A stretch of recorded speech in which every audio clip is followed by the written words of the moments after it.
كانت القعدة كتير حلوة، كانوا الصور اللي عرضوهم حلوين.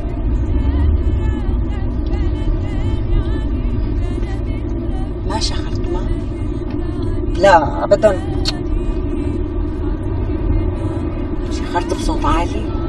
لا حبيبتي شو شخرتي هي؟ لا انت كنتي عم تغردي مثل العصافير يا ماما، يعني كنتي عم تغني غني ولا ام كلثوم يا حبيبتي. بلا مقطوع عن حديثكم اختي، انا عندي شيء بيلزمكم، لانه امي الله يرحمها كانت تشخر. يا اختي الشخير مو عيب، لانه الانسان وقت بيشخر مو بايده. حتى بالقانون اذا واحد ارتكب جريمه وكان مو بوعيه ما بيحاسبوه عليها، فاكيد في الشخير بيكون غاطط ورايح بسابع نومه، اكيد مو بايده. دير بالك دير بالك. لا تخافي اختي، داير بالي. المهم اذا شفتي واحد عم يشخر قدامي وما بدك اياه يشخر بده يسكت، بس انت صفري قدامه وهو عم يشخر، اعملي هيك. ما بتلاقي الا وقف شخيره. هي وحده تنتي.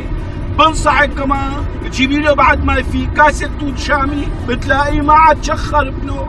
كتر خيرك، التهي بشغلك. فوق ما حبينا نفيده، فعلا خيرا تعمل شرا تلقى. اسفه ما عرفت شو بدي اساوي، بعدين ما كنت عم بفهم شيء من اللي كانوا عم يحكوه ومليت ومالي نايمه طول الليل. ولا يهمك حبيبتي، خلص ولا يهمك. يعني انا كنت حابه اساوي شيء، حابه اغير جو.